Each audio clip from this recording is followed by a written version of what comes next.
สวัสดีเจ้าต้อนรับคุณผู้ฟังทุกท่านเข้าสู่ช่วงเวลาของรายการรอบเวียงเจียงใหม่เจ้าอยู่กับคุณผู้ฟังยามแลงหลังเคารพธงชาติในช่วง6โมงแลงกับน้องเก่งวีระอนงดวงทิพย์ทำหน้าที่ดำเนินรายการนะเจ้าอยู่กับคุณผู้ฟังยามแลงจะอี้วันจันทร์ถึงวันศุกร์เนาะรอบเวียงเจียงใหม่กับน้องเก่งวีระอนงนะเจ้าแล้วก็วันนี้เนี่ยนอกเหนือจากเรื่องราวข่าวสารต่างๆที่จะได้นำมามาจากกันแล้ววันนี้น้องเก่ง มีนัดกับน้องเจี๊ยบดารุณีเมฆสุวรรณผู้ช่วยประชาสัมพันธ์จังหวัดเชียงใหม่นะเจ้าก็จะจวนกันมาถึงเรื่องของบรรยากาศซึ่งตอนนี้เนี่ยหูว่าน้องเจี๊ยบอยู่ในงานที่น่าสนใจหนึ่งงานของจังหวัดเชียงใหม่นั่นก็คือ Charming เชียงใหม่ Flower Festival เนอะเจ้าหรือว่ามนต์เสน่ห์เชียงใหม่เมืองดอกไม้งามเนอที่ส่วนอบจด้านหลังสารกลางวันนี้เปิ้นมีพิธีเปิดงานตัวนะเจ้ากำเดียวเฮาจะต่อสายถึงน้องเจี๊ยบนะเจ้าได้ถึงเรื่องราวข่าวสารแล้วก็งานดีๆงานนี้เป็นจะไดบรรยากาศเปิ้นเป็นจะไดเดี๋ยวฮือคนที่อยู่ในสถานที่เล่าสู่กันฟังกันละกันแต่ว่าก่อนที่จะไปถึงเรื่องราวข่าวสารอื่นๆเจ้าคุณผู้ฟังเฮามาติดตามการรายงานอากาศจากศูนย์อุตุนิยมวิทยาภาคเหนือกัน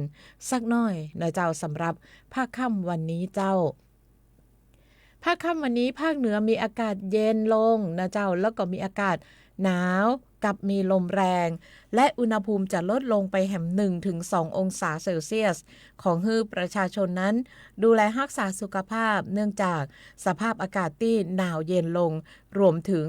ฮือระวังอันตรายจากอัคคีภัยที่อาจจะเกิดขึ้นจากสภาพอากาศแห้งและลมแรงทั้งนี้เนื่องจากบริเวณความกดอากาศสูงหรือมวลอากาศเย็นกำลังค่อนข้างแรงเจ้า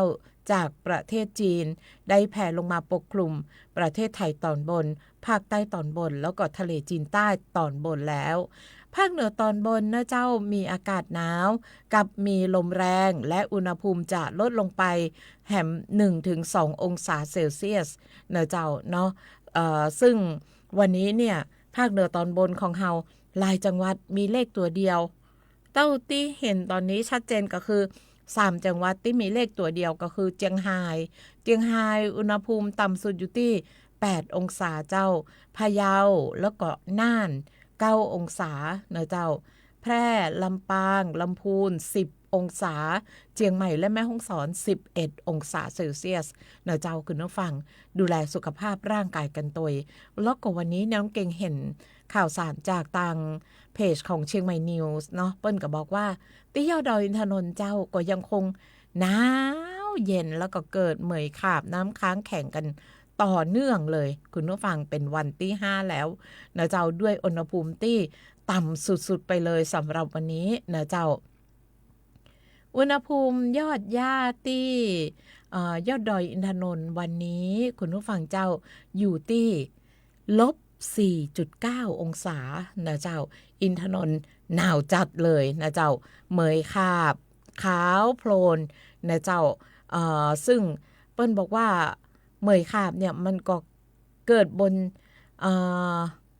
เกิดบนยอดดอยเนื่องจากต่อเนื่องกันมาเป็นครั้งที่5เป็นวันที่5ละนะเจ้าพร้อมกับมีน้ำค้างแข็งเจ้าคุณผู้ฟังเกาะติดตามโต๊ะเก้าอี้รถของนักท่องเที่ยวนะเจ้าเนาะโอ้เนี่ยมันหนาวของแต่คุณผู้ฟังเจ้านี่คือบรรยากาศที่ยอดดอยอินทนนท์น้องเก่งเชื่อว่าเสาร์อาทิตย์นี้หลายท่านหลายคนเนี่ยมีการวางแผนไปแอวดอยอินทนนท์กันอย่างแน่นอนนะเจ้าเตรียมความพร้อมรับกับความหนาวเย็นตัวนะเจ้า แฮมหนึ่งเรื่องราวในเรื่องของอากาศที่หนาวเย็นจากเพจของเชียงใหม่นิวส์เจ้าเปิ้นบอกว่าเชียงใหม่เจอภัยหนาว10อำเภอเสี่ยงหนาวจัดนะเจ้าพื้นที่ที่มีอุณหภูมิต่ำกว่า8องศาติดต่อกันเกิน3วันก็คือแม่แจ่มอมก๋อยแม่วางดอยเต่าแม่อายฝางชัยปราการเจียงดาวเวียงแหงแล้วก็แม่แตงนะเจ้าเนาะ10อำเภอนี้เสี่ยงหนาวจัดเนอะเพราะฉะนั้นใครที่จะไปในพื้นที่เหล่านี้ชื่ออำเภอเหล่านี้เนี่ยก็ต้องเตรียมความพร้อมที่จะฮับลมหนาวกันตัวเอาแล้วคุณผู้ฟังเจ้าน้องเก่งยังเตรียมงานเพลงม่วนๆที่จะเปิดให้คุณผู้ฟังได้ฟังกันติดตามรับฟังเจ้า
ค่คนคุยนะเจ้างานเพลงม่วนๆเลือกมาฝากกับคุณผู้ฟังจะได้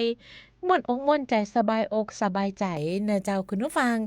ได้เข้าสู่ช่วงเวลาตามนัดหมายแล้วนะเจ้าอย่างที่ได้บอกกับคุณผู้ฟังกันไว้ว่าวันนี้แรงวันนี้เจ้าน้องเก่งได้ติได้ตักน้องเจี๊ยบดารุณีเมฆสุวรรณนะเจ้าผู้ช่วยประชาสัมพันธ์จังหวัดเชียงใหม่เนาะซึ่งตอนนี้เปิ้นอยู่ในงาน Charming เชียงใหม่ Flower Festival นะเจ้ามนต์เสน่ห์เชียงใหม่เมืองดอกไม้งามที่สวนอบจเชียงใหม่นะเจ้าแล้วก็ยังมีข่าวสารที่อยากจะแจ้งให้คุณผู้ฟังได้รับฟังนะเจ้าตอนนี้น้องเจี๊ยบอยู่ในสายแล้วสวัสดีเจ้า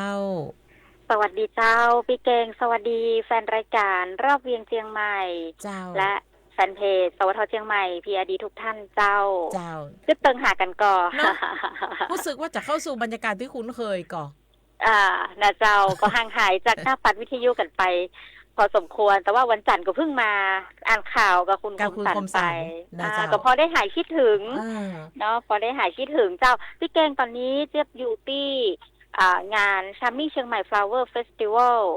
2025เจ้าซึ่งหรือว่างานมนต์เสน่ห์เชียงใหม่เมืองดอกไม้งามนะเจ้าวันนี้จะเป็นวันแรกเจ้าที่เปิ้ลจะมีพิธีเปิดงานอย่างเป็นทางการหรือว่า Grand Opening นั่นเองเจ้าซึ่งตอนนี้นะบรรยากาศภายในบริเวณงานเนี่ยเรียกว่าพี่น้องประชาชนแล้วก็ตึงส่วนราชการตึงนักท่องเที่ยวอย่างเนี้ยมากันอย่างคึกคักเนืองแน่นเลยมาพร้อมกับอากาศที่เย็นตอนนี้ตรงนี้ที่น้องเทียบอยู่ตรงนี้ประมาณ17องศาเจ้าพี่เก่งเจ้าอากาศค่อนข้างจะเย็นเลยทีเดียวแล้วก็แนวโน้มจะอุณหภูมิจะลดลงไปเรื่อยๆยิ่งดึกยิ่งหนาวเจ้าเอาผ้าห่มไปเตยเนอเจ้าน้องเจี๊ยบถ้าใครมาก็ต้องเอาพวกเสื้อกันหนาวอย่างมาเตยเนอเนาะเพราะว่าอากาศเป็นที่โล่งเจ้าแล้วก็โดยเฉพาะละอ่อนเนาะเห็นละอ่อนมากันเยอะเหมือนกันใส่หมวกใส่อย่างตัวก็ดีเนาะกันน้ำค้างกันเหมยเนาะเดี๋ยวสบายกันนะเจ้าแต่ว่าสำหรับงานนี้เนาะอย่างที่บอกว่าวันนี้เนี่ยเปิดงานอย่างเป็นทางการ Grand Opening โดยท่านผู้ว่าราชการจังหวัดเชียงใหม่ท่านรัฐพลนราดีศรเจ้าซึ่งตอนนี้ณเวลานี้ก็คือกำลังทำพิธีเปิดงานอยู่ด้านบนเวทีนะเจ้าแล้วเทียบกับแวบออกมาอู้จ๋ากับคุณผู้ฟังเนาะสื่อสารข่าวสารกันนะเจ้าก็บริเวณรอบๆงานนอกจากจะมีสวนดอกไม้เนาะถ้าใครที่เคยมาแอวงานCharmingเชียงใหม่ที่สวนอบจหลังศาลากลางเนี่ยก็น่าจะนึกภาพออกมีตึงดอกไม้มีตึงแสงสีเนาะแล้วก็เมื่อคืนก็จะมีแสงไฟนะเจ้าแสงสีจากดวงไฟนับล้านดวงเลยเจ้าแล้วก็ปีนี้เปิ้นก็มีการประดับประดาตกแต่งได้อย่างสวยงามนะเจ้าก็คือมาได้ทั้งเมื่อวันทั้งเมื่อคืนเมื่อวันก็ได้ไปแห่งบรรยากาศนึงธรรมชาตินะเจ้าแล้วก็จะมีโซนที่เป็นดอกไม้เนาะดอกไม้เมืองหนาวดอกไม้หายากดอกไม้นี่มันตึงกล้วยไม้อย่างเงี้ยเจ้าดอกไม้นี่บอกว่าจะดูเมื่อวันเมื่อคืนก็ตึงงามนะเจ้าเนี่ยที่น้องเจี๊ยบยืนอยู่ตรงนี้ก็คือจะเป็นทุ่งทานตะวันแต่ว่าทานตะวันงามแค่ช่วงเมื่อวันคืนของงามเนอะแต่ถึงแม้ว่าเปิ้ลอาจจะคอตกไปหน่อยมันเป็นเวลาพักผ่อนเป็นเวลาพักผ่อนของเปิ้ลแต่ว่าดอกเปิ้ลก็ยังคงสีสันสดใสเจ้านะเจ้าแล้วก็เปิ้ลก็จะมีไฟมีอย่างแบบประดับประดาสวยงามนะเจ้านอกจากจะมีส่วนดอกไม้ส่วนไฟประดับแล้วเข้าฟรีเนอะพี่เก่งคุณผู้ฟังฟรีตลอดงานนี้เข้าฟรีตลอดงานฟรีทุกวันแต่เกียมสตังมาโตยเพราะว่าต้องมาช่วยอุดหนุนพ่อกาแม่กาของกินของว่านักขนาดเลยเจ้าเท่าที่ดูด้วยสายตาเนี่ยน่าจะเกิน300 ล้านโอ้โหน่าจะเกินเจ้านะเจ้าร้านนักขนาดเลยเนาะต้องกลัวว่ามาแอลแล้วจะแม่นต้องกลัวว่ามาแอลแล้วจะมามีอย่างกินนะแต่ถ้ากลัวเลยเรียกว่าตลอดของการจัดงานเนี่ยมาได้คือสามารถซื้อได้วันละร้านโดยที่บัตร3 วันบัตร3 ร้านเลยนะเจ้าเนาะม่วนก็ม่วนเนาะอิ่มก็อิ่มใช่คือฟังที่เปิ้ลจัดดอกไม้เนี่ยก็สามารถที่จะมาถ่ายรูปเนาะมาถ่ายรูปมาเช็คอินได้ส่วนแฮมฟังนึ่งมีโซนอาหารขายอาหารขั้นกลางเนาะแล้วก็แฮมฟังนึ่งก็จะเป็นลานสนามหญ้ากว้างๆสำหรับที่จะใช้พื้นที่ตรงเนี้ยพักผ่อนหย่อนใจเห็นบางเปิ้ลมากับเป็นครอบครัวเป็นคู่รักมา ปูซาดปิกนิกก็ว่ามาพกเก้าอี้ปิกนิกมานั่งกันอย่างเจ้าซื้อของกินของว่ามานั่งกินกันเป็นครอบครัวเจ้าก็เรียกว่าใช้ช่วงเวลาแห่งความสุขกับครอบครัวเนาะบรรยากาศดีเจ้าพี่เก่งเจ้ามันก็น่าสนใจอากาศก็เย็นสบายดีนะเจ้าแล้วบวกกับความสดใสของดอกไม้ของแสงสียามค่ำนี่นะเนาะเจ้าเสาร์อาทิตย์แถมนี่พักผ่อนเต็มที่เลยนะเจ้าแต่ว่าคาดว่าถ้าวันธรรมดาก็ยังคนนักอยู่นะแต่ถ้าเป็นช่วงเทศกาลช่วงวันหยุดยาวอาจจะนักขึ้นนักกว่าเดิมเดือนหน้ากับวันหยุดพิเศษก็นักอยู่นะเจ้าเดือนหน้านี่ก็วันหยุดยาวเทศกาลช่ำแม่นนะเจ้าแล้วเชื่อว่าหลายคนที่วางแผนละอย่างงานนี้เนี่ยตั้งป้องงานเนาะอย่างท่านนายกองค์การบริหารส่วนจังหวัดเชียงใหม่ท่านนายกพิชัยเลิศพงศ์อดิศรเปิ้นก็คาดการเนาะจำนวนนักท่องเที่ยวคาดไว้ประมาณ7 ล้านคนก็ดูกะ7 ล้านคนที่เข้ามาแอวเฉพาะในงานชามิ่งเชียงใหม่นี่นะมากินมาใจยังมานับรวมที่ไปพักตามโรงแรมรีสอร์ทไปแอวไปกินร้านอาหารอื่นๆตั้งนอกที่ประเทศในงานแหมจะช่วยกระตุ้นเศรษฐกิจในเชียงใหม่บ้านเฮาได้แหมนักเท่าใดถือว่าเป็นสัญญาณที่ดีของเมืองเชียงใหม่เลยเนาะแม่นเจ้าเนาะนะเจ้าก็เชิญชวนเนาะเชิญชวนคุณผู้ฟังนะเจ้าลืมบอกเดี๋ยวฟังรายการรอบเวียนเชียงใหม่จบแล้วเนาะถ้าอยากเห็นบรรยากาศในงานนะเจ้าก็สามารถไปชมย้อนหลังได้เพราะว่าตะกี้เห็นทีมงานของ NBT สถานีโทรทัศน์แห่งประเทศไทยจังหวัดเชียงใหม่ NBT ภาคเหนือถ่ายทอดสดโดยนะเจ้าไปเปิดฟังไปเปิดดูย้อนหลังได้เนาะจะได้เห็นเพราะว่าก่อนหน้านี้เนี่ยตะกี้นี้เพิ่งมีการแสดงโขนจบไปแล้วก็มีการแสดงดนตรีของน้องๆโรงเรียนเทพบดินทร์วิทยาเชียงใหม่ก็มาแสดงดนตรีให้ขับกล่อมให้ได้เพลิดเพลินกันโดยแล้วก็เฉพาะวันพิธีเปิดนี่เนาะวันนี้เนี่ยทางอบจ.เปิ้นก็ได้นำเอาน้องๆเจ้าจากวิทยาลัยอาชีวศึกษาเชียงใหม่กับวิทยาลัยเทคโนโลยีราชมงคลล้านนามาเรียกว่าเป็นให้บริการเรื่องของอาหารซุ้มอาหารจะเป็นสไตล์ค็อกเทลเจ้ามาให้บริการแขกที่มาร่วมพิธีเปิดนะเจ้าเนาะตอนนี้พิธีเปิดเริ่มแล้วเจ้าพี่เก่งเจ้า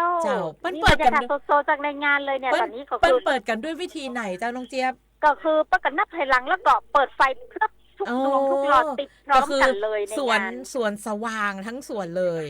ใช่สวนสว่างทั้งสวนเลยตรงที่มีการประดับไฟนะเจ้าเรียกว่าพอนับถอยหลังปุ๊บ5 4 3 2 1ไฟกับทึบพร้อมกันทุกดวงเลยเหมือนได้อยู่ในงานตัวเลยอ่ะเพราะนั้นเราก็จะต้องหาโอกาสหาเวลาไปแอลไปพอไปกอยกันพอไฟเปิดแล้วนะพี่เก่งโอ้ยทั้งงามเหลือเก้าแล้วก็เดียวสัก1 ทุ่มเพิ่งก็จะมีน้ำพุดนตรีแล้วเนาะเจ้าแม่ละเจ้าแล้วเจ้าก็เริ่มวันนี้เลยเนาะแม่ละเจ้าเริ่มวันนี้ไปจนถึง4 มกราคมถึง4 มกราคมนะเจ้าคุณผู้ฟังอยู่ตังใดก็มาแอลกันได้เวลามาแอลกันบอกว่ามาวันบอกว่ามาค่ำนะเจ้า8 โมงเกิงจนถึง5 ทุ่มตึงวันเลยนะเจ้ามาได้เลยที่สำคัญเข้าฟรีนะเข้าฟรีแล้วก็มาซื้อของกินของกินได้เกี่ยวกับสตังค์ไปซื้อของกินของว่ากับปอคนละครึ่งมีคนละครึ่งหลายห้านอยู่เนอะนะเจ้าคนละครึ่งยังมีสิทธิ์คนละครึ่งอยู่มาใช้ได้นะเจ้าก็เป็นกิจกรรมที่เกิดขึ้นแล้วก็อยากจะเชิญชวนคุณผู้ฟังแฟนรายการแฟนเพจสท.เชียงใหม่มากันเจ้า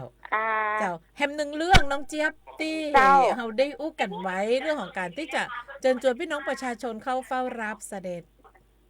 แฮม1 เรื่องหรือว่าเป็นอีก1 เรื่องสำคัญที่อยากจะสื่อสารประชาสัมพันธ์ไปยังพี่น้องประชาชนชาวเชียงใหม่ถือว่าเป็นโอกาสอันดีมากๆเลยที่เจ้าเชียงใหม่เฮานะเจ้าจะมีโอกาสได้เฝ้าทูลละอองธุลีพระบาทรับเสด็จพระบาทสมเด็จพระเจ้าอยู่หัวและสมเด็จพระนางเจ้าพระบรมราชินีในโอกาสเสด็จพระราชดำเนินมาเปิดอาคารเรียนรู้เฉลิมพระเกียรติ72 พรรษาและเปิดงานโครงการหลวงปี 2568 เจ้าในวันที่ธันวาคมนี้นะเจ้าท่านจะเสด็จ ประมาณ5 โมงแมลงเจ้า เจ้า ซึ่งหมายกำหนดการคร่าวๆเนาะนำเรียนคุณผู้ฟังคร่าวๆก่อนก็แล้วกันนะเจ้าหมายกำหนดการในเบื้องต้นพระบาทสมเด็จพระเจ้าอยู่หัวและสมเด็จพระนางเจ้าพระบรมราชินีจะเสด็จพระราชดำเนินโดยเครื่องบินพระที่นั่งมาถึงยังจังหวัดเชียงใหม่ณท่าอากาศยานทหารกองบิน 41ในเวลาประมาณ 16:40 นาที4 โมงแมลงนะเจ้า4 โมง 40 นาทีแมลงโดยจะมีท่านผู้ว่าราชการจังหวัดเชียงใหม่พร้อมด้วยคณะผู้บริหารศาลทหารตำรวจเจ้าเป็น4 คู่กันได้ยินก่อน เจ้าแล้วก็หัวหน้าส่วนราชการพระสงฆ์นิกรชาวเชียงใหม่ที่จะไปเฝ้าทูลละอองธุลีพระบาทรับเสด็จที่กองบิน41และเจ้าเป็นจุดแรกแล้วก็จากนั้นทั้งสองพระองค์จะประทับรถยนต์พระที่นั่งเสด็จพระราชดำเนินต่อไปยังศูนย์วิจัยและพัฒนาการเกษตรโครงการหลวงชนการที่เกิดดำริเพื่อประกอบพิธีเปิดอาคารเรียนรู้เฉลิมพระเกียรติ72 พรรษาและงานโครงการหลวง 2568 ในเวลา 17 นาฬิกาเจ้าก็ว่า5 โมงแมลงเจ้าซึ่งในส่วนของพี่น้องประชาชนที่จะไปเฝ้าทูลละอองธุลีพระบาทรับเสด็จในเตื้อนนี้ก็สามารถไปได้ทั้ง2 จุดเลยนะเจ้าก็คือที่กองบิน 41เนาะกองบินถ้าไปจุดกองบิน41เนี่ยจุดจอดรถจะอยู่ที่สนามฟุตบอลของกองบิน41นะเจ้าแต่เจ้าหน้าที่พี่ๆทหารเนาะที่เพิ่นจะคอยอำนวยความสะดวกก็ต้องห่วงว่าจะเดินไกลเต้วไกลนะเพิ่นมีรถรางนะเจ้ารถรางบริการรับส่งจากจุดจอดรถไปถึงยังบริเวณจุดคัดกรองนะเจ้าซึ่งจะอยู่ที่โรงเก็บเครื่องบินภายตรงชั้นในท่าอากาศชั้นในของกองบิน41เจ้านะเจ้าแล้วก็จะมีจุดคัดกรองจุดพักคอยเมื่อถึงเวลาเจ้าหน้าที่เปิ้นก็จะพาไปเข้าไปยังจุดที่เฝ้ารับเสด็จเนาะใช่ในรันเวย์นะเจ้าอันนี้ก็จะเป็นจุดกองบิน41แล้วก็ระหว่างที่รอเนี่ยก็ต้องกลัวว่าโอ๊ยไปแล้วจะหิวไปแล้วจะฮ้อนนี่นะ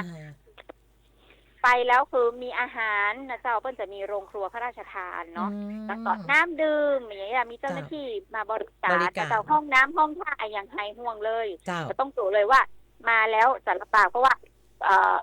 ประชาชนที่มาเฝ้ารับเสด็จพระองค์ท่านถือว่าเป็นแขกของพระองค์ท่านนะเจ้าพระองค์ท่านคือดูแลเป็นอย่างดีนะเจ้าอันนี้ก็คือจุดแรกที่กองบิน41แถมจุด1เจ้าพี่เจคุณผู้ฟังที่โครงการหลวงที่โครงการหลวงเนี่ย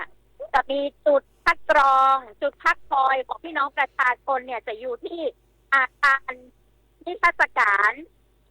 ในอุทยานหลวงราชพฤกษ์นะเจ้าถ้าพี่น้องประชาชนที่จะไปเฝ้ารับเสด็จที่โครงการหลวงเนาะบ่ต้องเข้าไปตรงโครงการหลวงเนอะแต่ว่าให้ไปที่อุทยานหลวงราชพฤกษ์นะเจ้าไปผ่านจุดคัดกรองตรงนั้นแล้วก็เปิ้นได้จัดอาคารนิทรรศการไว้สำหรับรับรองนะเจ้าแล้วก็ให้พี่น้องประชาชนได้พักคอยเนาะเย็นสบายบ่ฮ้อนนะเจ้าห้องน้ำห้องท่าก็สะดวกสบายแล้วก็มีอาหารการกินให้พร้อมนะเจ้าแล้วก็ถ้าเมื่อถึงเวลาแล้วเนี่ยเปิ้นก็จะมีรถรางบริการพาไปจากที่อุทยานหลวงราชพฤกษ์เข้าไปที่งานที่เข้าไปที่จุดเฝ้ารับเสด็จที่โครงการหลวงเจ้าอันนี้ก็คืออยากจะแจ้งให้พี่น้องประชาชนเนาะได้ทราบแล้วก็ส่วนการแต่งกายก็ขอเป็นชุดสุภาพเนาะขอเป็นชุดสุภาพนะเจ้าเนาะก็เชื่อว่าทุกคนจะรู้นะเจ้าว่าการแต่งกายตอนนี้เขาจะต้องแต่งกายจะได้นะเจ้าขอสุภาพเรียบร้อยเพื่อเขาจะได้เฝ้ารับเสด็จอย่างสวยงามนะเจ้าเนาะซึ่งก็จะเป็นที่พ่อกอยเพราะว่าเป็นงานสำคัญแห่งหนึ่งงานที่มีคนเฝ้ารอดูกันนักอยู่นะเจ้าก็ถือว่าเป็นโอกาสสำคัญโอกาสอันดีที่พระสงฆ์นิกรชาวเชียงใหม่จะได้เฝ้ารับเสด็จเนาะเจ้าชื่นชมพระบารมีของทั้งสองพระองค์ท่านอย่างใกล้ชิดเจ้าโดยเจ้า เนาะวันนี้ขอบคุณน้องเจี๊ยบนักๆเลยวันหน้าวันตาสามารถแวะเข้ามาทักทายกันในรายการได้เหมือนเดิมนะเจ้าได้เลยเจ้ายินดีเจ้าเจ้าพี่เจคุณเจ้าผู้ฟังเจ้าเจ้าสวัสดีเจ้าสวัสดีเจ้าเจ้าเนาะอันนี้ก็จะเป็นการรายงานข่าวสารนะเจ้าจากน้องเจี๊ยบดารุณีเมฆสุวรรณผู้ช่วยประชาสัมพันธ์จังหวัดเชียงใหม่ที่ห่างหายจากคลื่นความถี่เขาไปแต่ว่าตอนนี้ปิกมาแล้วนะเจ้าเอาล่ะคุณผู้ฟังพักฟังเพลงแฮมซักช่วงนะเจ้าพร้อมกับสิ่งดีๆจาก PEA เจ้า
ช่วง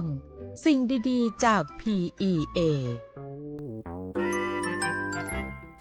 เข้าสู่ช่วงของสิ่งดีๆจาก PEA เจ้าวันนี้ PEA เตือนระวังกลุ่มมิจฉาชีพแอบอ้างเป็นเจ้าหน้าที่การไฟฟ้าส่วนภูมิภาคการไฟฟ้าส่วนภูมิภาคหรือ PEA ขอแจ้งเตือนประชาชนให้ระมัดระวังกลุ่มมิจฉาชีพที่แอบอ้างเป็นเจ้าหน้าที่ของ PEA โทรศัพท์ดำเนินการเรียกเก็บเงินค่าไฟฟ้าหรือขอตรวจสอบมิเตอร์ไฟฟ้าอย่าหลงเชื่อกลุ่มมิจฉาชีพดังกล่าวพร้อมแนะนำให้ประชาชนเรียกตรวจสอบบัตรประจำตัวพนักงานของ PEA และหนังสือมอบหมายจาก PEA ก่อนอนุญาตให้เข้าตรวจสอบมิเตอร์ไฟฟ้าทุกครั้งการไฟฟ้าส่วนภูมิภาคจึงขอความร่วมมือประชาชนหากพบเห็นบุคคลต้องสงสัยหรือพบมิจฉาชีพแอบอ้างเป็นเจ้าหน้าที่ของ PEA โปรดแจ้งการไฟฟ้าส่วนภูมิภาคในพื้นที่หรือโทร1129 PEA Contact Center ตลอด24ชั่วโมง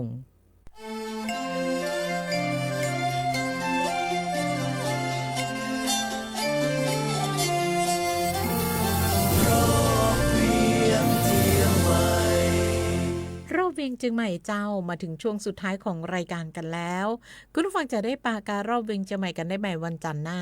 นะเจ้าเสาร์อาทิตย์พัก2วันแต่ว่าพักการรายการรอบเวียงเชียงใหม่นะเจ้าคนยังมาพักเตื้อเนาะส่วนตัวน้องเก่งนั้นวันพุธ9 โมงเจ้าอยู่กับคุณผู้ฟังนะเจ้าร่วมสร้างประเทศไทยกับการประชาสัมพันธ์นโยบายรัฐนะเจ้าแล้วก็บ่าย2 โมงช่วงของรอบบ้านล้านนานะเจ้าเนาะสำหรับวันพรุ่งนี้ต่าง FM 93.25 เมกะเฮิรตซ์นะเจ้าแล้วก็ FM 98 เมกะเฮิรตซ์ตัวยเนาะขอบคุณคุณผู้ฟังทุกท่านทุกคนที่ติดตามรับฟังรายการเจ้าน้องเก่งจับปิกมาปากับคุณผู้ฟังกันใหม่วันจันทร์หน้าบ่ได้ลืมดูแลสุขภาพร่างกายกันตัวด้วยความห่วงใยกับช่วงของรอบเวียงเชียงใหม่สำหรับแรงวันนี้สวัสดีเจ้า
วัดสงขลาสั่งเร่งฟื้นฟูพื้นที่เยียวยาผู้ประสบภัยโดยเร็วยอดผู้เสียชีวิตจากเหตุน้ำท่วมและดินโคลนถล่มในหลายพื้นที่บนเกาะ